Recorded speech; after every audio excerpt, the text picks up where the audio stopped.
Hello, everyone. This is Jim Hughes with AFIO Now. We are a program of recorded interviews with former U.S. intelligence officers. And today, I have a very special guest. He's an old friend and a colleague, and our paths crossed many, many times, both out in the region and also back here in Washington. His name is Bruce Riedel. Bruce is a retired senior CIA officer, a senior analyst, who also crossed over at one point into the policy world. He was a senior advisor to 4 different presidents. He served on President Clinton's Camp David peace process team, and he's advised many other people on the importance of the Near East and South Asia. He has a brand new book out. It's called America and Jordan, An Enduring Friendship. And it's a great read. I finished it night before last, and I really enjoyed it. I got to say that lots of those images and those events just washed over me as I was reading the book. Bruce, welcome to AFIO Now. Thanks for inviting me. It's a pleasure to be with you.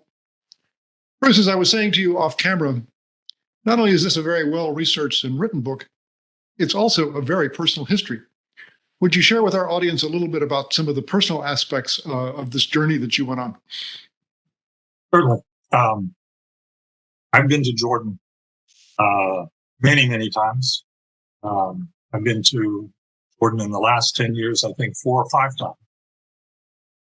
But my first visit to Jordan was in 1956 when I was 3 years old. My father worked for the United Nations and was assigned to the United Nations headquarters in Jerusalem. Very large building just outside of the old city. We lived in the Sheikh Jarrah neighborhood, which has been quite in the news for the last several years. It's a Palestinian neighborhood which really settlers are trying to move into. We were very fortunate because most people in Jerusalem in the 1950s could not cross from one side to another. Israelis couldn't come into Jordan, and Jordanians and Palestinians couldn't go into Israel. As we were United Nations, we could go back and forth between both sides. Well, shortly after we arrived in Jordan, of course, the Suez Crisis of November 1956 broke out. Israel, Egypt, and France all invaded. Israel, Great Britain, and France all invaded Egypt. The United States put its foot down and said, no, you can't do this. But in the interim, my family and I were evacuated out of Jordan. I think back to the United States, only for a week or two. Then things calmed down, and we were back, and we stayed in Jordan until early 1958. And we were relocated to Beirut, only to be evacuated from Beirut when the Lebanese Civil War broke out in 1958. Fortunately, that time, we were only evacuated to Naples, Italy, which is, you have to be evacuated someplace. Italy is a good spot to be sent to. So my relationship with Jordan goes back a long, long way. Working in the and subsequently working at the National Security Council and the Pentagon, I had many encounters with the Jordanians, particularly King Hussein, who I have to say is one of the most decent, nice human beings I've ever met. And I got to know his son, King Abdullah, long before he was put into the line of succession, back when he was expecting to spend his life working in the Jordanian Army and Special Forces Unit. So I have a long, long history with the Jordanians and admire them and their leadership very, very much. You know, in the first 50 years of Jordan's existence, up until 1970, it was one of the most unstable places in the Middle East. There were constant assassination attempts against King Hussein. There were coup plots. There were war with Israel. War with Syria in 1970. But since 1970, Jordan has been one of the most stable places in the region. No civil wars, no rebellions, no intifada. There's been unrest, but it's been mostly peaceful. It's really quite a remarkable odyssey this little country is. Bruce, your book is not only a history of the Hashemite kingdom, but also a history of the U.S.-Jordanian relationship. Share with our viewers what were some of the highs and lows in that history, both for the kingdom and also for the relationship? Yes, we've had highs and lows. I think probably the Biden administration is one of the highs. Last year,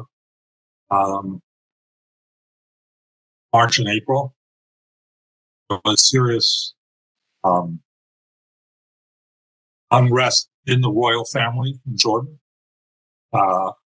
Prince Hamza, half other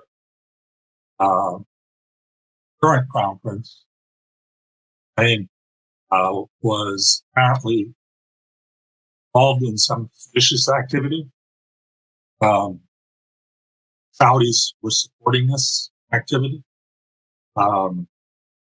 As a coup plot, if that's what it was, I have to say, one of the most feckless coup plots I've ever seen.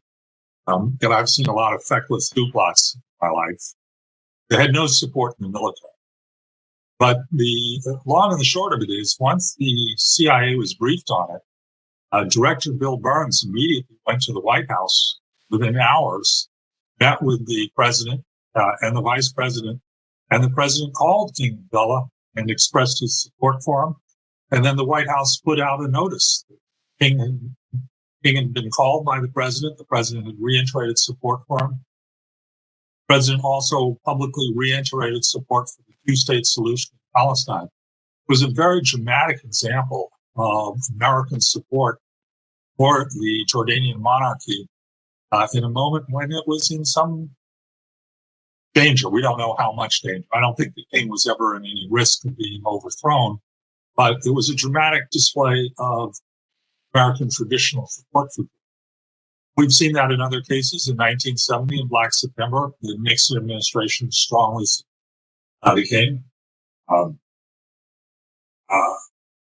CIA also was very active in 1970. The chief of station then, Jack O'Connell, about it in his memoirs. So those are some of the highs. Clinton administration was a high as well. Jordanians realized that the Oslo process opened the door for them to make their own peace treaty with Israel, and they went ahead and did it. And the king was richly rewarded by the Clinton administration with foreign assistance, military assistance. But there have been lows. Maybe the lowest of the lows was in 1990, when the Jordanians did not back Iraq against Kuwait, but were not in the anti-Iraq camp. Comparatively, you could say they took a somewhat neutral posture. King usually is a pretty good judge. People has supported Saddam Hussein during the Iraq War. Was Iraq's biggest supporter. Was Iraq's lifeline to the outside world. And he famously said that we should find an Arab solution to the Iraqi invasion of Kuwait. That, of course, didn't happen.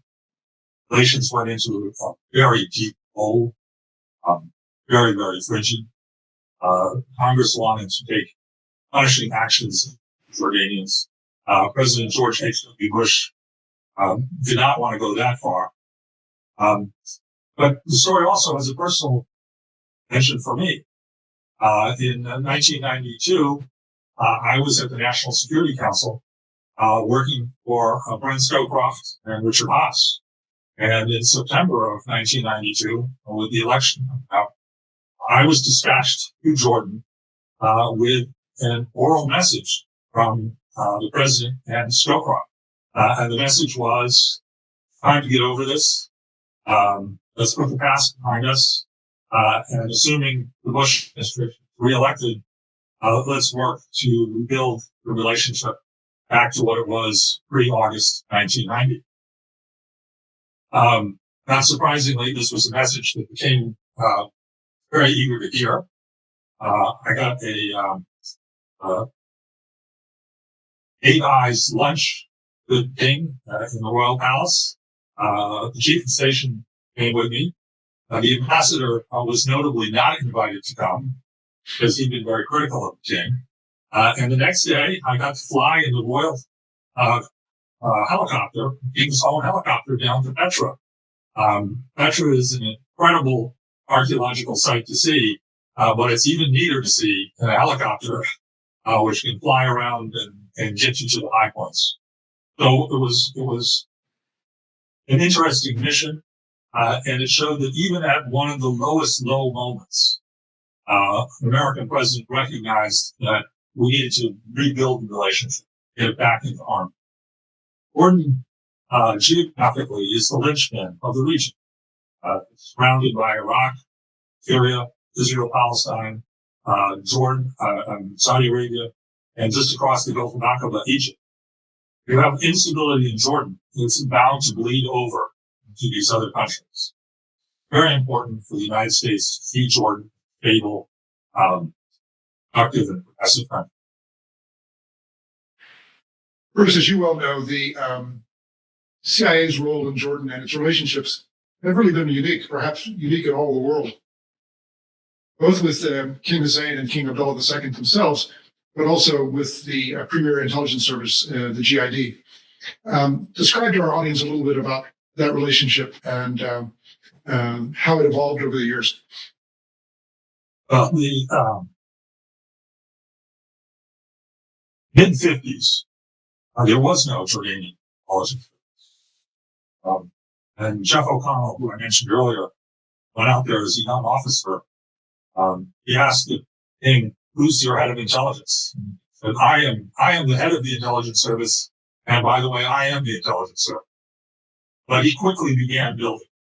And the United States was very important at the CIA provided funding to help build an intelligence service.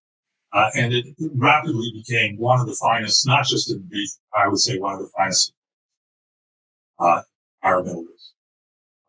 Particularly good at counterterrorism.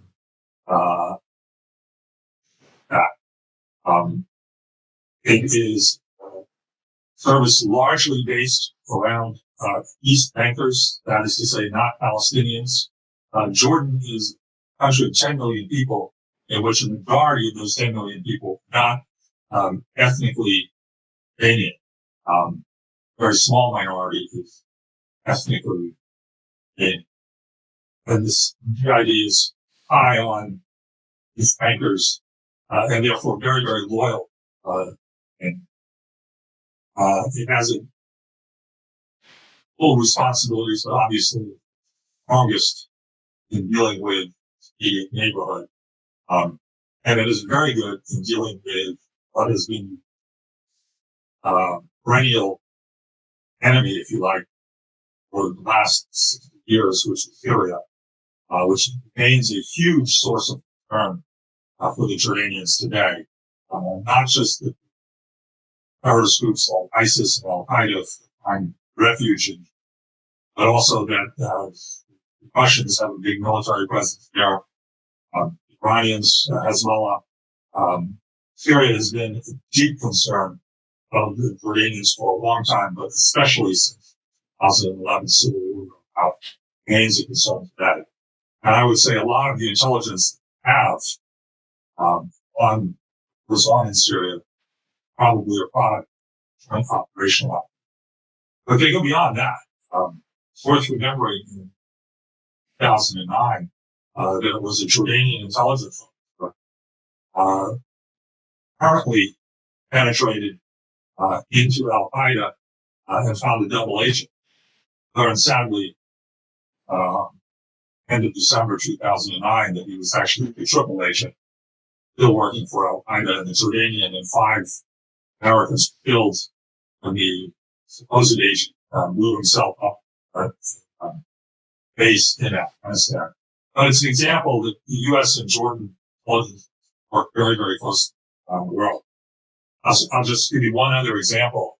Whenever King Hussein came to the United States during my tenure of the House, the plus one in meeting with the president, never the foreign minister or the prime minister, ambassador, always the head of the intelligence. I don't know of another country in the world the head of intelligence authority is that crucial in policy. Let me just take a short step sideways for a moment. You were sharing with me off camera that you have a rather interesting Afghan story of your own that you said you'd like to share with our audience. Would you like to tell us about that, please? Sure. I had a research assistant out 8 or 9 years ago. Then a young Afghan American.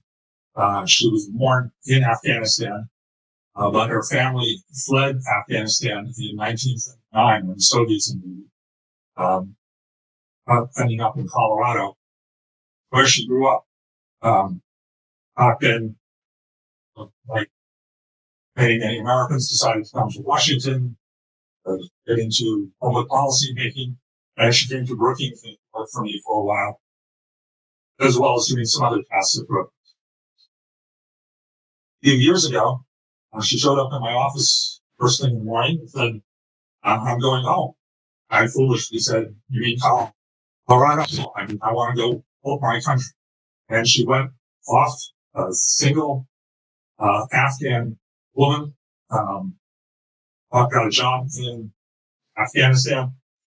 She became the special assistant to the Minister of Pakistani Affairs in the Afghan government. It made her a very important position given Pakistan's enormous influence. Finally arranged virtual meetings for Brookings staff with various Afghan government officials. In June of last year, came home for home leave, and in July went back to Kabul. As August arrived, I and many other people began telling Shakak, you need to get out of there. Get out of there right away. This is falling apart very, very quickly. She booked tickets on a flight out, but unfortunately, the day before she was to fly out, the Taliban were Kabul, and Taliban guards were outside her apartment. That Thursday, I got a phone call. Middle of the day, someone who identified himself as working for the United States, saying he worked for the American Army, and telling Shakak, come out of your apartment building at 11 o'clock tonight, carrying nothing more than what you can fit in a backpack. Nobody can come with you. You're the only one. We can get out. We're getting you out. And sure enough, at 11 o'clock, went outside, got in the car, very emotional because leaving her Afghan friends behind. Got in the car, and there was another foreigner in the car, as well as the driver. They then drove around the city of Kabul for 4 or 5 hours, I guess to elude any following them. Went through several checkpoints, finally arrived at an apartment complex where they changed cars and drove to a large field. And at the large field, an American came up to her and said, hi, I'm the person who called you. Get on that helicopter. You're going home.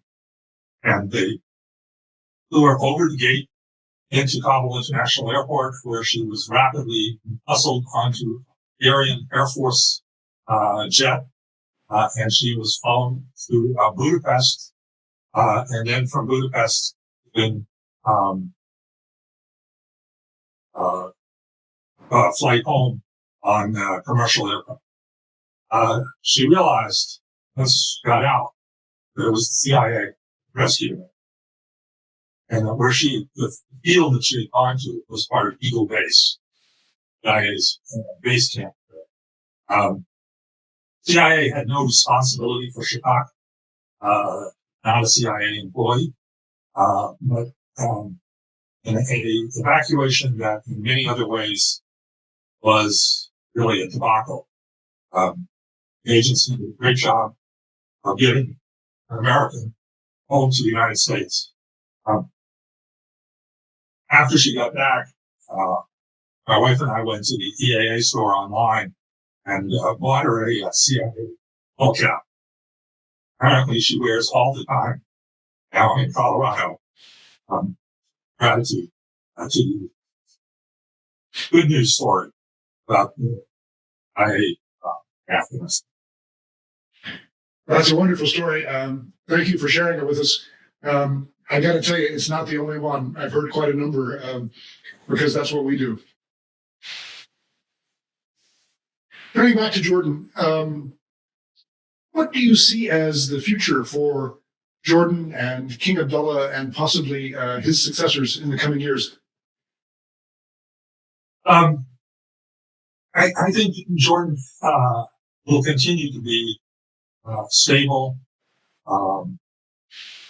Jordanian education system, very, very good, as we discussed offline before. Jordanian literacy is very high on Middle East. The country has basically no natural resources. Its only natural resource is petrol. And tourism is crucial to the country. Last 2 years have been very hard for Jordan because we don't have tourists around the world. Petra is also an hour away from the Jordanian port of Aqaba. So cruise ships are an important source of a lot of tourism, and cruise ships have been operating. All that's starting to change, thankfully. We're getting more tourists. It's a considerable amount of foreign assistance from the United States today. It's the second or third largest foreign aid in the United States. The king does not enjoy the same kind of charismatic hold on the Jordanian popular mind as his father did, but he is recognized by Jordanians as having pretty stable country. Jordanians also smart enough to look around. Their east is Iraq, which is either been at war with another country in civil war, or in some cases both now, more or less constantly since 1982. North is Syria, which has been in the whole brutal dictatorship now for over 50 years.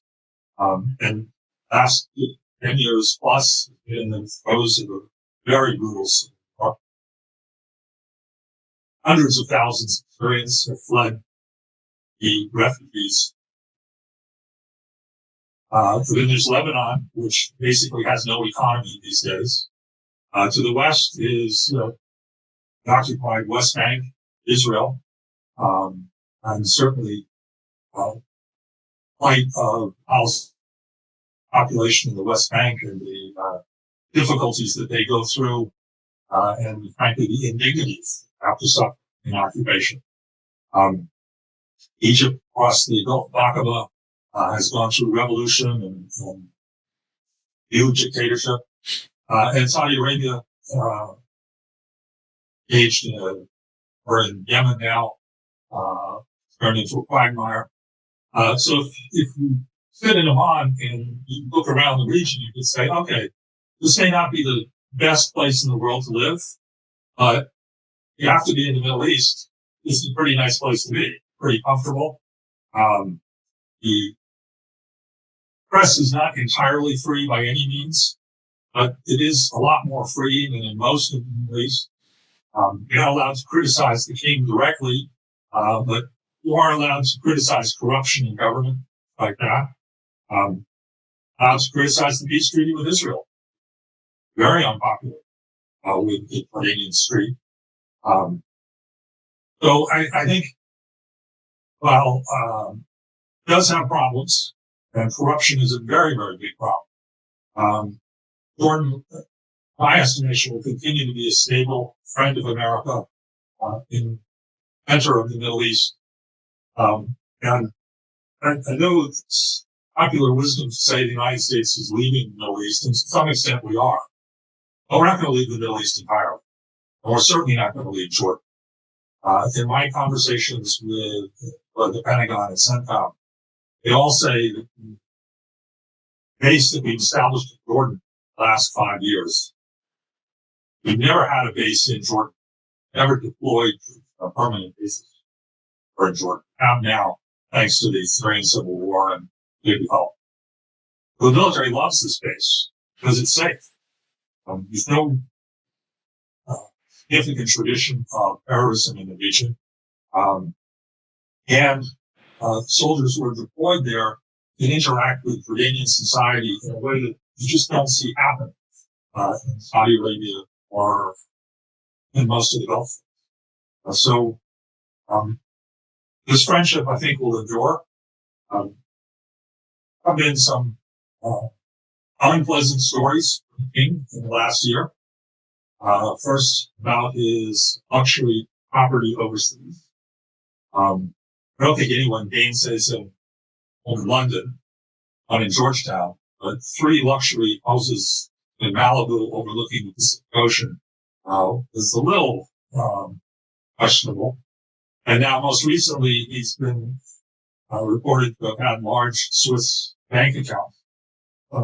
And that's not that unusual for heads of state to have Swiss bank accounts. But it did, raise questions. Where did the money come from? That's essential. It's not Saudi Arabia or the Emirates or the ruling family benefits oil income. But as far as I can see, his stories in the American media and the European media seem to have gotten more attention in the United States than they have in Jordan, where I think many Jordanians say the king and the queen are entitled to have a nice vacation. Well, my forecast is hopefully more of the same and a good relationship with the United States. And as I said earlier, Joe Biden knows Jordan well. He's been there many, many times. And I think they have a strong bond because it wasn't there in the Trump. Bruce, in the conclusion of your book, you offer some hints, some advice to both Jordanians and U.S. policymakers on the kinds of things that would be more effective in managing the relationship in the future. You want to share that with our audience a bit? Sure. I think in this case, the king should learn from these 2 episodes of bank accounts and the other, more transparency in financial activities. For understandable reasons, king doesn't want to advertise where he lives, where he goes, travels abroad. He is at risk. Al Qaeda tried to kill King and the Queen summer before 9/11. A plot that ultimately used to attack the American destroyer, the USS Cole and Aden, had been developed initially to attack the King and the Queen yacht on vacation in the Aegean Sea. And there have been other attempts by Al Qaeda against Marquis. Well, it's understandable that he doesn't want to advertise it, but at the same time, there can be more transparency about his financial. I suspect he has learned from that. Jordan is marked on an ambitious effort, try to give their parliament bigger role running the country. We have a parliament and a cabinet. The king then selects who the cabinet is. They're trying to change that and have a more, wouldn't say democratic, but it's more popular based government. That's probably smart. Jordanians are very well educated and aspire to all the kinds of freedoms that, frankly, we take granted here in the United States. On the American side, Canadian leaders, King Hussein, the King Abdullah, to every prime minister, every head of the Jordanian intelligence, always have the same mantra: got to do something up next. Cannot leave the West Bank and East Jerusalem and Gaza in the perpetual state we are in today. This is breeding unrest in the region. Not the only source, but it is a significant. Some American presidents have listened closely to this. Bill Clinton tried enormously to bring about solution. Many have come hard, and understandably, it is very, very hard. And it's not a question of getting the parties to agree. It's a question of American politics. I don't know. I think Joe Biden has put it into the too hard category. If we can't resolve the problem, one thing that American presidents can do, very, very helpful, constantly reiterate that under the terms of the Jordan peace agreement, Jordan is keeper of holy places, Muslim and Christian. The Jordanians act as managers of those places. And this is very important to the legitimacy of the mission. Their claim to fame, to being managers of the Wall of the Rock and the El Aqsa Mosque, goes a long way to reintegrating. They are literally the descendants of the Prophet Muhammad. And the king can trace line back all the way to the Prophet. The Hashemite family, of course, is the family of the Prophet Muhammad. And this underscores the origin. It's very useful for American presidents, time to time, in one way or another, reiterate that with us. I think it doesn't cost us a thing, and it helps office. Well, the book is called America and Jordan, An Enduring Friendship. It is a fascinating read. I recommend it to those who follow Middle Eastern affairs, but actually politics in general. I want to thank my good friend Bruce Riedel for coming on today and providing us a great story. Thanks for having me.